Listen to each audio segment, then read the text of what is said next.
All right. I think we're good to go. So welcome everyone to the Eclipse Foundation quarterly member meeting.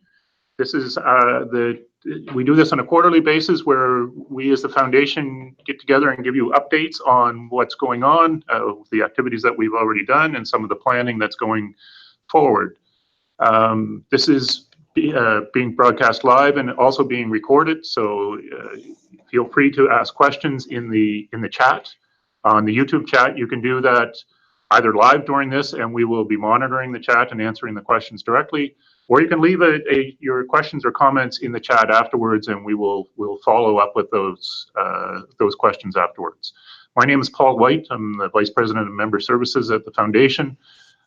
We have a very full agenda today. Actually, we're talking about a number of new initiatives, specifically around governance and IP policy and some of the changes that we've made to the working group process. So we've been busy. We want to share this with you and give you updates on what's happening. And with that, I'm going to turn it over to Mike Milinkovic to provide his update. Thanks, Paul. So welcome, everybody. I hope everybody's having a good summer. And let's just dive right into it. So first off, we're going to do a quick membership update. So we're at 272 members, including 9 strategic members, and we continue to show really strong growth on their committer population. So we're up to 1,625 committers as of June 30th, and so we're obviously very pleased to see that growth. Some new solution members there. I'm not going to go through every one of these but you'll see in a moment that most of these are signing up to become parts of our new working groups. And so welcome one and all, and appreciate the support and the engagement in the Eclipse Foundation and our community. Also, 2 new associate members, the University of Luxembourg and the University of Montreal, so welcome both. And then, so let's talk a little bit about working groups and the new members of these various working groups. So we've been very, very busy over the last really 2 months. And we have created 3 new working groups, all in the automotive sector. So obviously, we're very excited about this. But so the 3 new working groups, and in the order of creation, was open mobility, which was created back in June, then Open ADX, and Open Genesis, which was just created earlier this week, actually. And then a new member of Karakun joining the pre-existing Open MDM working group. So Open ADX is, as I said, a new working group, and it's focused on building out a tool chain for creating autonomous driving systems. So the goal here is to create an industry standard platform for the tooling infrastructure needed. And when we say tools in this context, it's not just modeling tools and IDEs. It's system verification and test, it's simulation, it's really all of the various pieces and frameworks that you need to build, test, deliver, and manage autonomous driving systems. And Open Genesis is primarily led by Tuv Sud and is definitely focused on autonomous driving, but the emphasis there is about building an open source framework for doing the evaluation and qualification from a safety perspective of autonomous driving systems. So these are both very exciting initiatives, and we're obviously very pleased to get these off the ground. Just a quick financial update. So when we did the 2019 budget, we forecast $6.4 million in revenue and $6.7 million in expense, with a net income of a loss of $300,000. 2019, so far as recruitment has been going a little bit slow, and largely that's been because the Jakarta EE initiative has been taking longer to ship and come to fruition than we had originally expected. So any and all recruitment related to Jakarta EE is basically slipped out to the right. So as of the moment, our forecast for this year is $6 million in revenue, $6.4 million in expense, with a net loss. When it rounds to 0.4, it's about $350,000, $360,000. So that's the forecast as of this moment. All right, and then now the main thing I wanted to talk about today is an initiative that we're starting, and we've discussed this twice now with the board of directors, but we want to overhaul our fundamental governance document, that being our bylaws. And so our bylaws were updated in 2011, but it was a relatively minor update. I think it's fair to say that fundamentally our bylaws have been pretty much the same since our creation in 2004. And lots has changed here at the Eclipse Foundation and with our community and communities. And chief among them is that we now have a far broader scope of technology than when we first started. When the Eclipse Foundation was started, everything was about the Eclipse IDE. Of course, the Rich Client platform came out shortly thereafter, but it was all about OSGI, the Eclipse plugin model, and those kinds of technologies. And now we're into geospatial, IoT, Jakarta, microprofile. So there's a far broader range of technologies, and we're not all about Java anymore. There's significant projects that are shipping millions of lines of C code, Python code, and others. And so we are definitely becoming a big tent of open collaboration, and that's very much by intent. It's something that we've been working on for quite some time, and it's time to have that reflected in our bylaws. So acceptance of broader licensing regime other than EPL only. So obviously we think the EPL is a great license, and particularly the EPL 2.0 is we think is a very strong open source license. But we're seeing more and more projects coming to the Eclipse Foundation and our communities, which are using other licenses, particularly permissive licenses like Apache, MIT, and BSD. So the timeline, so changing your bylaws is not something you do quickly. So we had the initial board conversation in June. July and August, we're going to be communicating to members, and of course, this is a big part of that. We want to provide lots of opportunity for feedback. So in September, we're going to be providing red lines, so concrete proposed revisions to the board for review.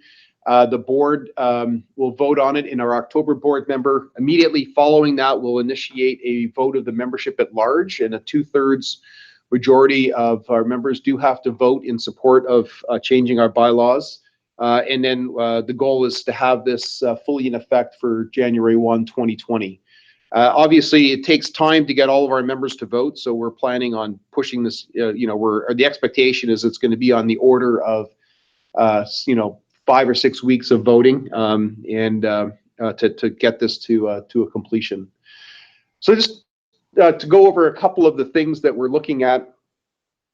So one is to change our purposes statement. So the purposes statement is the opening couple of paragraphs in our bylaws. It basically says what it is that we do, and we've been living with our original definition of supplying frameworks and exemplary extensible tools, but we'd like to obviously expand that to closer reflect reality. And so open source technologies, specifications, platforms, runtimes, frameworks, and tools, and define that as the Eclipse platform for purposes of the bylaws. Another aspect is right now use of any license other than the EPL requires a unanimous vote of the board of directors every time we do that. The board has delegated that authority to me for approving Apache and BSD as additional licenses, but all other cases still have to go to the board for unanimous approval. So the intent here is unanimous approval of the board would still be required to change our own licenses, but use of other licenses would no longer require this. And this particular aspect of the bylaw change does require a unanimous vote of the board of directors. So some other things that we're looking at is to make it more explicit how affiliate organizations can join and participate in our organization, and what they do with and without providing additional multiple votes. So it's, we actually believe that this is fully provided for under the existing bylaws. But you kind of have to tilt your head sideways and read it 3 times before you get there. So we want to make it more explicit than it currently is. And, obviously with industry consolidation continuing to be a thing, this is definitely something that we want to make sure is very clear in our bylaws. Some other things, so there's some cleanup. There is a provision in the bylaws for when supermajority votes of the board are required. So one of the things we want to do is we've mentioned move the dependency license from unanimous to supermajority. The specification process is something that is new and right now is not explicit in the bylaws. We want to basically make it a peer of the Eclipse development process. So just like the development process, have the EFSP approved by a supermajority of the board. And then there's a few other things that have been there that would perhaps made sense in 2004, like there's a thing in there that says if we appoint somebody as a leader of a PMC and they happen to work for a company that has over half of the PMCs, yada yada yada. So that's an anachronism. I think that was originally put there because of course Eclipse was spun out of IBM originally, so there was some trying to make sure that IBM wasn't running all of the PMCs, but that's definitely not a problem anymore. Our PMC leadership is very diverse. And entering into a formal affiliation with another organization. And then there's a provision there that says we need approval of outside counsel. We need board approval, and we think that it would make more sense just to say that approval of general counsel. And then various cleanups. So one of the things that we're proposing is that this quarterly members meeting could be replaced with quarterly reports. The actual attendance at this meeting is reasonably low or quite low. We do get quite a few views after the fact. So simply recording something like this and putting it out on YouTube could be an aspect, but a written report that was included with our membership newsletters could be another way to do this. The content we think that the content that's provided in these meetings is actually really great, but just whether actually having a quarterly meeting I don't think that makes sense anymore. One thing that's been a nonstop source of confusion is that solutions members, it's the bylaws state that solution members and up must release a commercial offering within 1 year of joining the Eclipse Foundation, and that's been a nonstop source of confusion when we're doing our recruitment. So we're just going to remove that. As we already talked about the relationship of affiliates and their associated fees. And finally, the councils. So we have the Architecture Council and the Planning Council. The Architecture Council is our source of wisdom, mentorship, and process. So we might rename it or do something with that. We want to keep it. It's actually something that's very important to us. The Planning Council is almost entirely focused on the Eclipse IDE simultaneous release. So we actually don't think that necessarily belongs in the bylaws anymore, because it's working on about a quarter of our projects as opposed to being something that spans all of our projects. And we've tried to change the sort of mission of the Planning Council, and so far that hasn't stuck. So at this point, it's not that we're planning on getting rid of the Planning Council. It does a very useful function, but we don't think it needs to be baked into the bylaws any longer. Okay. That's great. Thank you for this. So we have our annual meeting scheduled for October 23rd at EclipseCon New York. So if folks are interested in talking about this, then is that something? Will this be a topic again at that meeting? Well, by then the board will have voted on it. Right. So what our intent is to be sending out some emails to our membership and soliciting additional feedback through those channels, and also. We'll have a couple of phone calls where we can go over the red lines with the membership, any interested members, as well as the board beforehand. That'll probably happen in September. We'll do a couple of those calls because with calendars and so on, it's hard to get everybody. So we'll definitely have some communications channels, and we will talk about this at the members meeting in October. But by that point, the board will have voted on it, and it'll be more about, okay, this is what this is what we are going to be turning over to be a vote of the membership at large, as opposed to an opportunity to provide additional feedback. Great. So feedback is welcome from members in the interim? Absolutely. And if there's, for those who have, carefully read all of our bylaws and want to provide additional ideas on things that we could change or fix, happy to listen to additional ideas as well, of course. Great. Yeah, this is a big deal for us. Making our bylaws reflect what we're doing is key. So, Stephanie, are there questions for Mike during the call now? As of right now, no, but feel free to leave any questions on our live chat. Okay, great. Thanks, Mike. All right, thank you, and over to Tabung. Yeah, so Tabung, if you want to give us an update on marketing, that would be great. Absolutely, thanks, Paul and Mike. So Tabang Machologo, and I'm the Vice President of Marketing. I wanted to take an opportunity to walk folks through having some. There you go. I wanted to take this opportunity to walk folks through our, or to recast or recap rather our marketing strategy. So what are we actually trying to get accomplished as a marketing team organization on behalf of our members and our various stakeholders? So at a high level, we want to engage with those key audiences that we have as a foundation and as an Eclipse community. The developers, architects, technology leaders, and business leaders in a way that delivers value and the right information and content at the right time to solve the various problems that each one of those constituencies has. I think we also want to enable you as members to amplify our message, right, in a way that addresses your opportunity spaces and also the priorities of your customers and various folks that you serve in your different capacities. And ultimately what we want to do is enable the growth of our community in a way that is intentional and really reflects the amount of work that we are all doing in our various roles. In the way of some concrete goals, first and foremost, community engagement, making sure that our developers, again, as I said, those various stakeholder communities are engaged and really have a sense of the value that is being created within our ecosystem.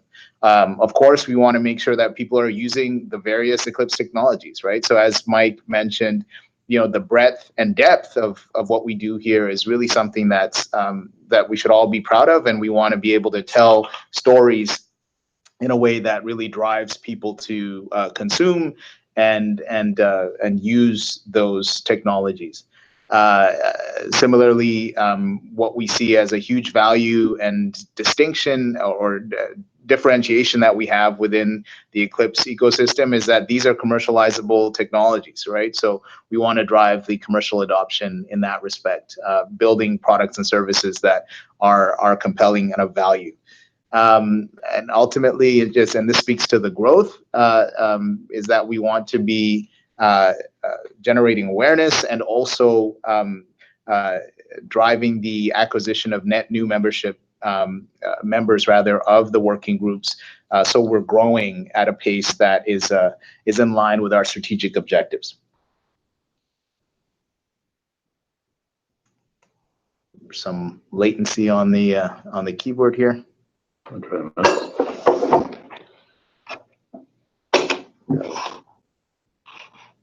Yeah. So as Mike was describing, a tremendous breadth of what we do as a community collectively. We've identified call them high runner opportunities around messaging and communicating our value. Cloud native Java, certainly Jakarta EE and microprofile and associated technologies that have really taken the industry by storm. We want to be out there sharing the success stories and getting people engaged in that respect. IoT and Edge, we are the world's largest open source IoT community, and that's something that we need to be actively talking about and promoting. Automotive, a real success story for us collectively.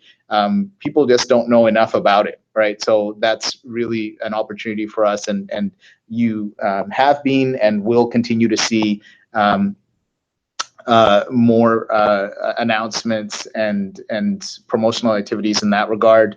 Tooling, of course, it's our heritage. The IDE speaks for itself, used by millions of folks out there. But we've got so much exciting new technology in the pipeline, and that's really capturing the industry's attention. So we want to be out talking about Che and Thea and all of these other innovations. So this is something that we've developed in terms of really speaking to our unique value proposition. And by the way, this is part of an asset that some collateral that we've produced that's freely available for the community to essentially make the business case for joining the Eclipse Foundation. And we boiled it down to the fact that there are various options that are available to companies and organizations out there. You can put your code on GitHub. You can do it yourself in terms of creating your own open source community, or at least trying to. By coming to the Eclipse Foundation, you get the best of all worlds, but you also get the predictability and track record of us being able to deliver large, complex software releases on time to the day. You get the vendor neutral governance. It's a playing field, a level playing field that allows companies big and small and other stakeholders to have an equal voice and have clarity in the way that decisions are made. And then, of course, we're business friendly in the way that our IP management and licensing works to really enable and stimulate this type of open innovation. So one of the things that we have developed in the way of assets that reflects our new messaging and brand promise, if you will, is a membership prospectus that spells it out clearly in black and white and orange what our value is, our distinct value is as a community, as a as a set of working groups and the various governance frameworks and processes that enable that value, that shared value creation and innovation. So I certainly recommend folks to review the prospectus, give us feedback, certainly. But this is really intended as a tool for you, among other folks and use cases. The idea is that you'd be able to share this with prospective members and help really explain the value that collectively we're providing as an Eclipse ecosystem. We've recently launched a business value of open source campaign that really the intent there is really to enunciate and articulate what it is that we do in a way that is engaging. So to that end, we've authored an ebook that's available for download through our website, and this speaks to open innovation done the Eclipse Foundation and community way. It features noted experts from our community, Todd Moore from IBM, Deborah Bryant from Red Hat, and Tyler Jewell, among others who have lended their voices to help us tell our story and really the benefits of collaboration at the Eclipse through the Eclipse Foundation and community. We've also created a video series, a social video series that shares stories from our community and really plays up the fact that we are the home of entrepreneurial open source for startups and large enterprises alike. And we have a number of other assets, infographics and slide decks that can be freely accessed and leveraged to share our story. Quick update is we launched this ebook last week, last Tuesday, and since then there have been over 28,000 downloads of the ebook. So this really speaks to the fact that as we've heard from many of you, there's been a need for us to articulate what is the the business value. What are we doing here that's unique as a community and worthy of people taking a look at us as a way to drive that kind of open innovation and digital disruption. So please take a look at these assets and various things that have been created and give us your feedback, and feel free to share your stories with us. So what are we working on through the back half of the year? So consider this the tip of the iceberg, or what would fit into one slide, but we're working on a cloud native Java ebook. So essentially the way to look at this is that we are working on various pieces of content associated with the pillars, those focus areas that I mentioned. So we're working on a long form ebook for cloud native Java, and really that's a community vision as to what these technologies are and what benefits and advantages will be delivered by these technologies. In addition, we're going to continue promoting the business value ebook and various assets. We're going to be doing an announcement around Eclipse Che and our cloud native development working group. We are going to be revamping our membership pages, right? So we've heard your feedback and want to ensure that for existing members and prospective members that we're delivering value and clarity around what our story is and how people can get engaged and join us. Jakarta E8 is a major milestone for us, so we are working on a bunch of content, and we'll be issuing a press release, and essentially it'll have a big market push around that. We're going to do a first for us in terms of a commercial IoT adoption survey. So our IoT developer survey is pretty well acknowledged as the industry's preeminent developer survey, and we have get a lot of traction from that. A number of you have requested and made the case for us to do something that's more aligned with commercial adopters and end user consumption, if you will, of these technologies. So that's going to be coming out in this quarter. And we are also going to be launching an automotive umbrella brand, which is Eclipse in Motion, which rolls up the various different working groups. That's something that we're going to be actively talking about in Q4. And then we're going to be unveiling, just in the way of a highlight, we're going to be unveiling a completely refreshed IoT, Eclipse IoT working group website. Lastly on this, we're going to be surveying you as the members to get your feedback on how we can do better for you. That's something that we're looking to do before the end of the year.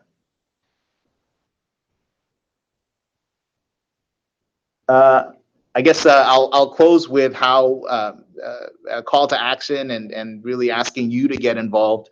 Our success, our collective success, is predicated on all of us, lending a hand. And to be honest, our reach is limited, right? So we really look to you as members to help us in the way of creating content and sharing content. And promoting, essentially allowing us to amplify each other's signals. So please reach out to me. My information is available, of course, and the rest of my team, as you need to ensure that we're consistently telling our success stories and supporting each other in the way of our presence at events, and also in terms of public relations and analyst relations activities, and helping recruit members in a way that serves all of our purposes. So with that, I will hand over to my good friend, Wayne. Thanks, Devon. That's great. So Wayne Beaton is going to give us an update on some of the proposed changes that we would like to make to the IP policy. So Wayne, take it away. Great, thank you, Paul. We've been working for a while now on some changes that we would like to make. We've been socializing them. I feel pretty positive that we will be able to effect these changes, and I just wanted to talk a few minutes about them today. And apparently The mouse. Yep. I need to use the mouse. Okay, cool. All right.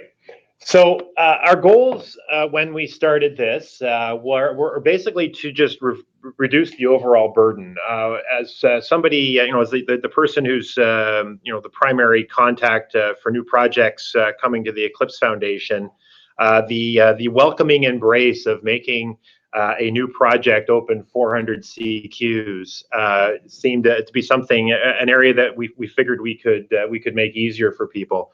It's worth noting that that's an incredible burden on the IP team as well. So we feel that it's important to reduce the friction here.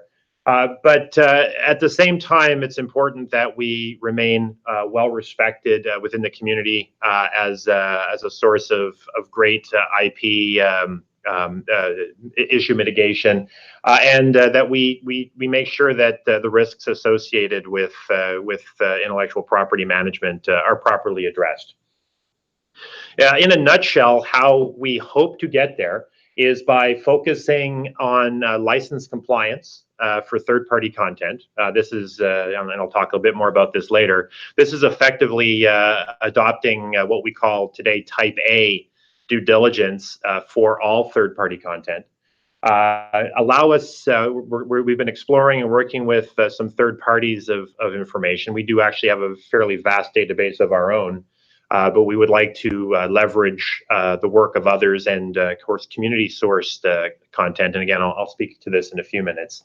And rather than having us focus attention on every piece of intellectual property that project teams use, instead focus on the areas of actual high value.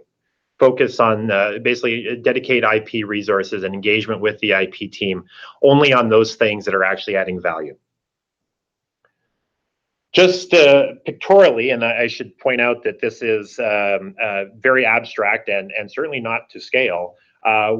Today, we feel that we are on the far end, and I've got us on the right side here, far end of the spectrum in terms of the amount of energy and work we do to mitigate the risks associated with the adoption of intellectual property.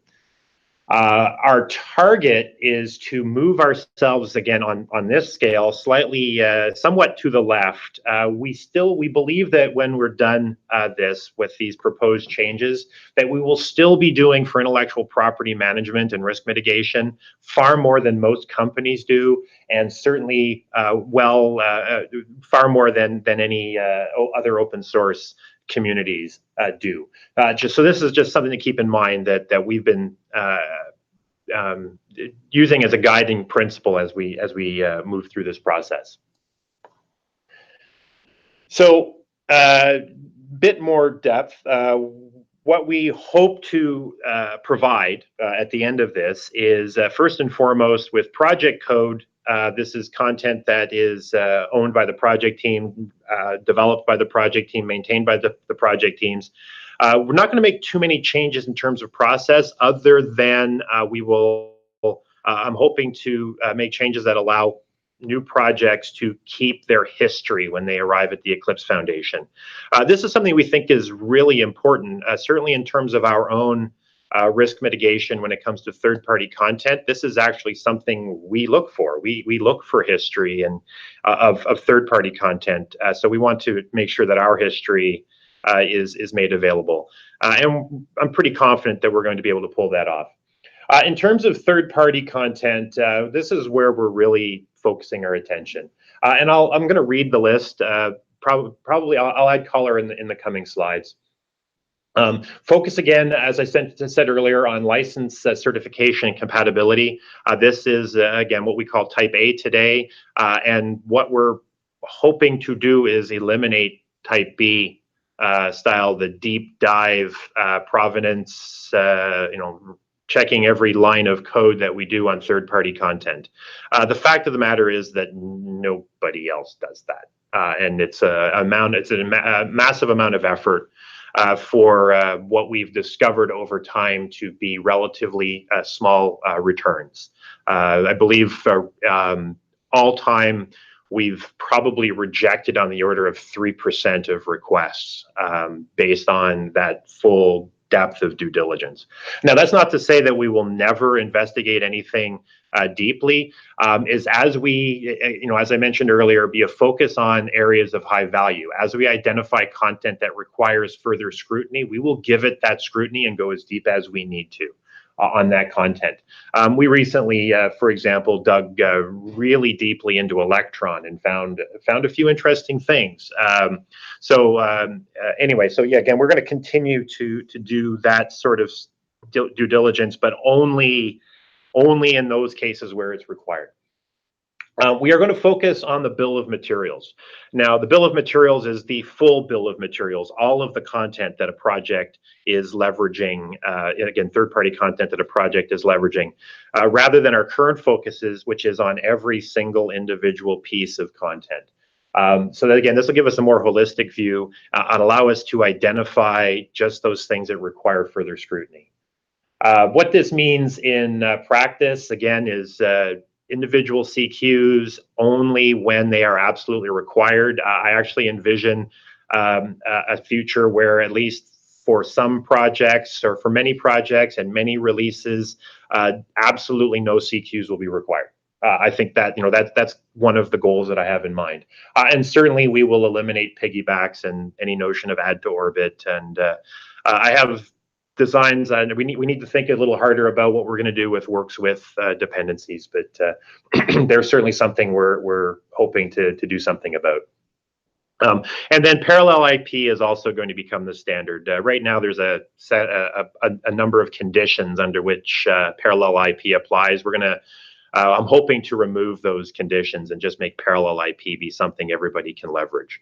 The idea being that content can be used before it is more thoroughly investigated, or just be used while it is being more thoroughly investigated. So I put this graphic together to try and describe how we see this process running. And for what it's worth, we actually have a prototype that Sharon and I have actually been using. So we feel that this is something that we can accomplish. We're certainly going to need a little assistance in some aspects of it. But as I said, we want to focus more on the bill of materials for content and deliver that to a service. Now, right now, I have a script that we run. We're hoping to make that more broadly available. Perhaps this service is accessible through a Maven plugin or some other plugin that build tool specific plugins. That may be a future target. Basically run this bill of materials through this license service, which checks with a handful of sources of data, which includes our IPzilla data set, a product or an open community called Clearly Defined, which does harvests data and curates license data for open source projects.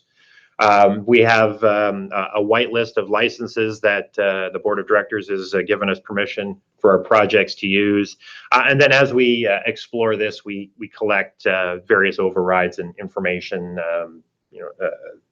the details of which I guess I could probably talk far too much about. But anyway, all of this information feeds into this license service, and from that bill of materials, what we're going to do is map to the various licenses of all of the content specified in that bill of materials. Now, it's worth noting that we're not actually scanning source code at this point. We are using sources of information. We are mapping library names to actual into databases of information about content, and from that pulling out license information.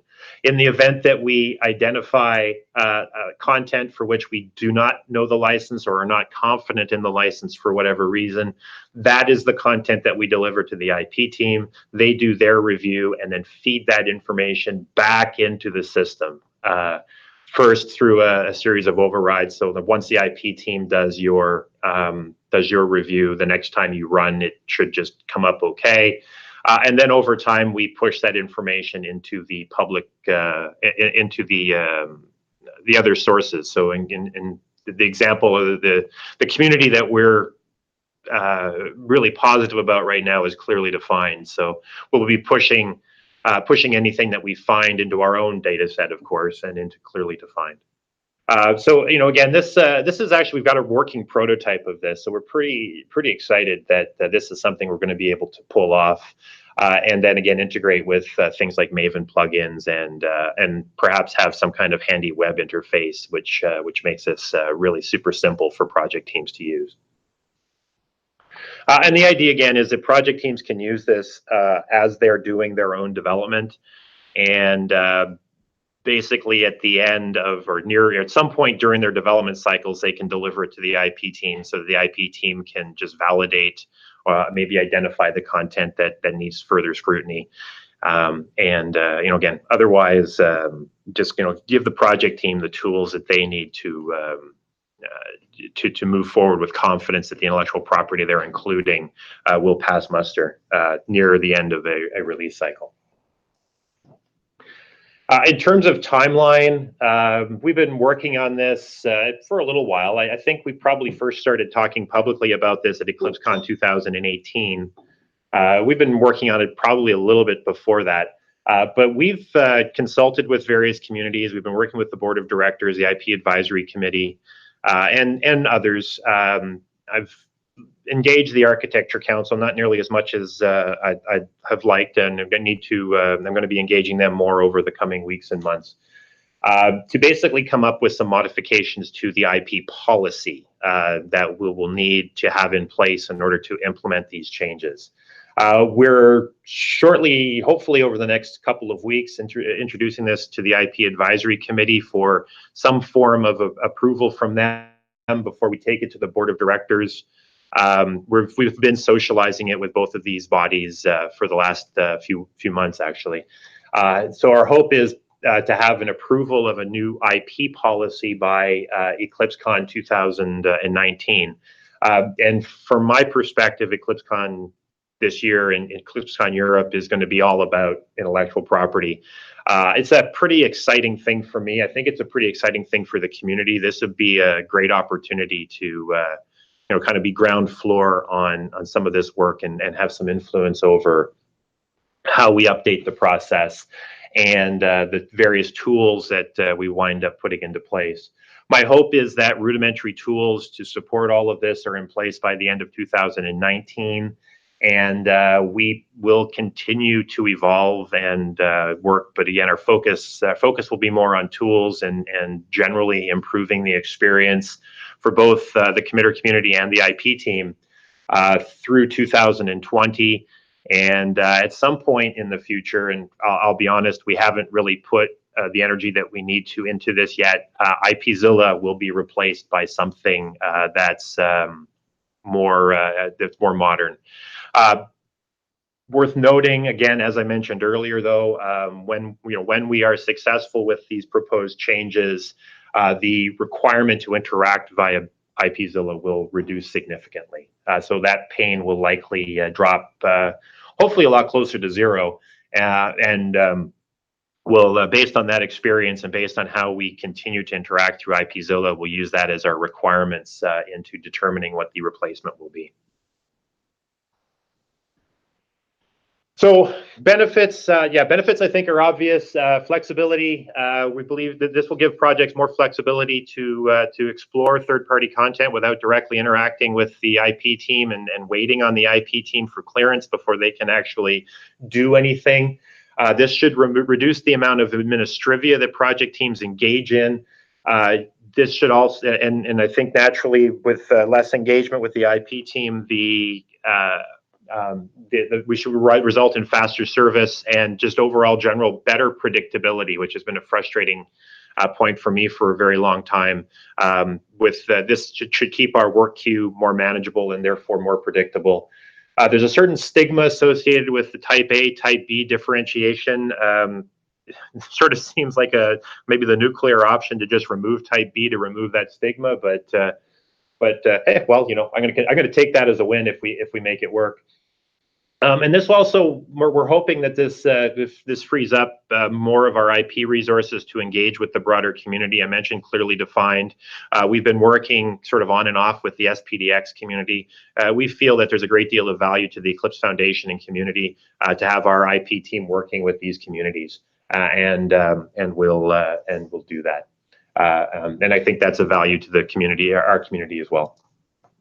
I'll do a quick project update. Our simultaneous release went out on schedule in June 2019. Just some basic metrics. You'll notice a little drop near the end on all of our metrics. We had a handful of projects drop out for the last few cycles. This probably represents a certain amount of stabilization of many of the projects involved in the simultaneous release. I still think this is still a healthy, shows a healthy chart of the work that we're doing there. Proposals, we have a very healthy queue of proposals. Basically, we're tracking this quarter pretty well compared to other quarters. The numbers for 2019 will track pretty well with our historical record.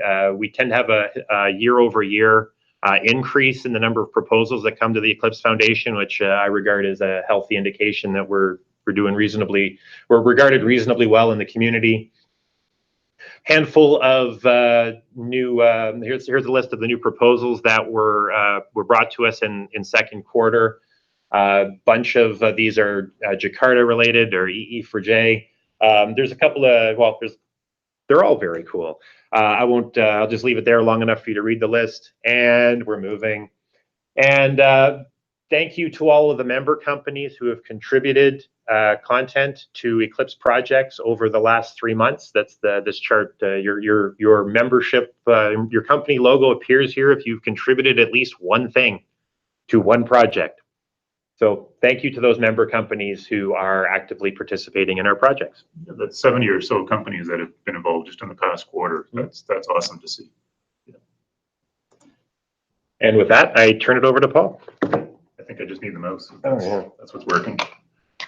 Great. So again, I'm Paul White and responsible for member services. I wanted to take a few minutes to talk about the updates that we have made to the working group process. Working groups have been around the foundation for a number of years, and it's been quite a number of years since we have actually updated the process document. Similar to the development process and the spec process, you know, the foundation is about having a formal documented process for how working groups operate. And so, but the previous version did not really reflect the best practices of what's going on today. It had been a while since we had made these changes. And in particular, the original version talked a lot about how the groups operate, and that part has worked fine, but it essentially was silent on how to establish a working group. And so similar to how the development process spends a lot of time talking about incubation, the process for standing up a project, we wanted to do the same for working groups. And so if you read through the document, you'll see that's been the largest part of the change that we made. The other thing that we've done is we've taken the time to better clarify the roles of the various players, so the leaders of the working group, the steering committee, and the foundation itself. And so we've done that. And similarly, we wanted to spend some time actually clarifying the activities that the working group will carry out. So things around marketing, specification, security. There's a variety of topics that a working group may be interested in. So to speak first to the working group process, we now have identified essentially 3 stages that a working group goes through. The first being proposal, then through incubation, and then operational. We get to the proposal stage from an opportunity, and an opportunity basically comes from, hey, one or more of our member companies wishes to form a working group to drive some business initiative, if you will, and just reach out to us. So you can contact us via the working group page, and we'll start a conversation. And together we'll flesh out what the working group might look like, who might be interested in participating, what are the objectives, and so on. And from there, we'll move into the working group proposal stage. And that's where our members can actually reach out formally to potential members to participate and offer comment on what the objectives are and clarify collectively what we're trying to achieve. Once we get through the proposal phase, we'll get into incubation, and that's where a working group is essentially in the process of standing up. That would be where a steering committee gets formed, a draft charter becomes a formal charter, a marketing plan would be developed, a budget would be developed, all of those things that are needed in order to make a working group operational. And so it defines that stage, allows us to do that collectively and have the governance rules defined clearly through that stage. And then, of course, once we get through the incubation and these various items, in particular the charter is ratified by the steering committee, then we move to the operational stage. So, these are things that we've been doing, but it just has not been articulated formally, and so we've now made those updates. And as I mentioned, with the roles of the participants at each of those stages is now defined. In particular, the companies that are leading the initiative, we've tried to clarify what is expected of them through each of these stages, and also allows us to define success criteria by which we will measure, whether the proposal moves to incubation or it's not worth doing, and from incubation, whether in fact there's enough interest and we can move to an operational stage. So defining those milestones and measuring against those milestones, we think is an important step. Just a few highlights to summarize, and there's a lot of detail that I'd be happy to talk to folks if you're interested. But we've clarified some of the key agreements that are involved. So the charter I mentioned, but there's also a participation agreement that each working group now uses. And so every member of a working group has to execute a participation agreement that's similar to the membership agreement, if you will. And it just makes formal the relationship between a member company and the foundation in the context of the working group. So that's just good governance. We've also clarified our role as the foundation and our staff, so you'll have a better sense of what services we'll actually provide, what is expected from the member companies, and what that relationship is. We've better clarified, I think, the working group charter and what should be contained in the charter. We've also clarified around the assets that are developed. And in particular, working groups create a number of assets, whether they're marketing materials, brand, specifications, and so on. And we wanted to clarify that any of these assets that get created need to be shared amongst all of the participant members. So just making sure that we have that level playing field well defined. We've also defined the role of committees, and that in fact, any key decisions being made by the working group need to go through the respective committees and to formally hold votes. So we want to have a public record of decisions that are being made. That's to everyone's benefit in order to do that.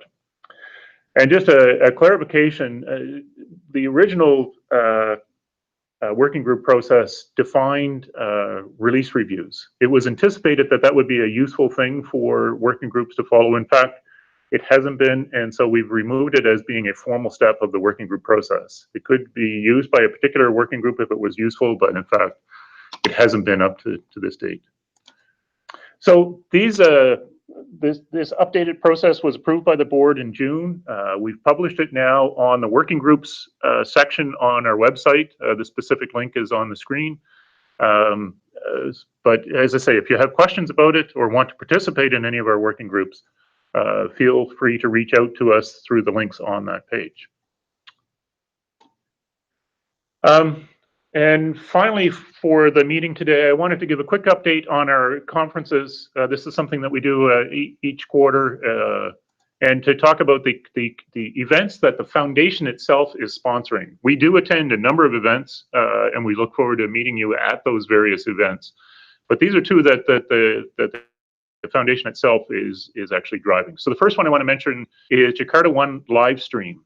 This is our first live event that we're doing via the web, focused on all things Jakarta. So Jakarta EE, talking about Java EE and some of the migration issues, microprofile, And so this will be, it's an exciting event. It aligns with the work that we've been doing towards releasing Jakarta EE8. And so that will be a bit of a celebration of that, talking about what this means for users and where do we go from here. So the program will be announced either late this week or early next week. The program committee is a great group. They've done a lot of work in trying to make sure that we have a broad list of topics that are meaningful for the community. It should run, we're actually targeting to run somewhere around 12 to 14 hours. So we hope to serve most of our community around the world, certainly to focus on the Europe and North America time zones to cover that. So be a part of it. Reach out. The registration is open now, and at least join in for part of the event on that day. We look forward to seeing you there. The other event I want to talk quickly about is EclipseCon Europe. EclipseCon Europe is our main event where our community comes together. It's being held this year on October 21st to 24th at our old site at the Forum in Ludwigsburg. We continue to get great feedback on the facility, and we love having a partnership relationship with them. They treat us very well. The call for papers ended last week. We had the largest number of submissions we've ever had. The program committee, who is a great group of folks from our community, are hard at work. They will be announcing the program in early August. We expect it to be a very, very strong program. We'll be announcing the keynotes as well, if not before then, by then. And again, it's a great lineup. So we think you'll find it to be a great event. For technical presentations. It's also where we meet as a community. And I wanted to highlight that we have our community day, which we do on Monday, has been well received. We changed this from the unconference to be community day to really reflect that it is where all of us get together to talk about the things that we care about. And we've actually expanded it to just from just Monday all day to the Tuesday evening to essentially have a mega hackathon get together and hands-on the projects. So we're excited about this. We think this will be something that will be well received and hopefully well attended. But it's being driven by the various working groups and projects. So check out the website, find out how to get involved, and then please do. As I mentioned, registration is open. I will also mention, I don't have it on the slide here, book your hotel.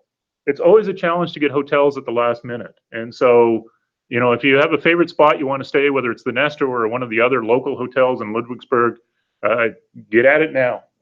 This is a warning. Don't miss out. And I will mention that there's a few sponsorship spots still available with booths. So generally speaking, we sell out of these. But if you're interested, reach out to Perry Laverne and her team, and we'll get you set up with a sponsorship. So please participate. And with that, we come to the end of our session. Stephanie, are there any questions that need to be answered on the chat line right now? As of right now, we don't have any questions, but if anybody does have any questions, feel free to either drop them on the YouTube chat or send us an email, marketing@eclipse.org. Okay. And with that, we will call it a day. Thanks everyone for your attention. Thanks, everybody. Thank you. Have a great summer.